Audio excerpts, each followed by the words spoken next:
పశ్చిమ గోదావరి జిల్లా పాలకొల్లు ఎమ్మెల్యే రామానాయుడు బుధవారం కూటమి నేతలు నాయకులు అభిమానుల సమక్షంలో రాష్ట్ర మంత్రిగా ప్రమాణ స్వీకారం చేశారు. గన్నవరం మండలం కేతర్పల్లిలో గవర్నర్ అబ్దుల్ నజీర్ ఆయనతో ప్రమాణం చేయించారు. ఈ సందర్భంగా జిల్లాకు చెందిన నిమ్మల అభిమానులు, టీడీపీ కార్యకర్తలు, నాయకులు పెద్ద ఎత్తున జైహో నిమ్మల అంటూ విజయకేతన నినాదాలు చేశారు.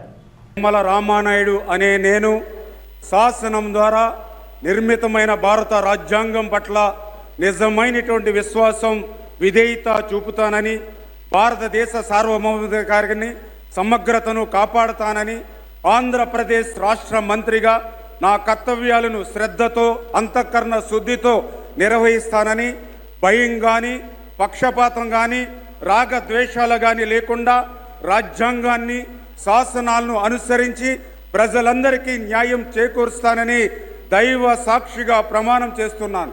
నేను డాక్టర్ నిమ్మల రామానాయుడు అనే నేను ఆంధ్రప్రదేశ్ రాష్ట్ర మంత్రిగా నా పరిశీలనకు వచ్చినా లేదా నాకు తెలియవచ్చినా ఏ విషయాన్ని నా కర్తవ్యాలను సక్రమంగా నిర్వహించేందుకు అవసరమైన మేరకు తప్ప ప్రత్యక్షంగా కానీ పరోక్షంగా కానీ ఏ వ్యక్తికి లేదా వ్యక్తులకు తెలియపరచనని లేదా వెల్లడించనని దైవ సాక్షిగా ప్రమాణం చేస్తున్నాను.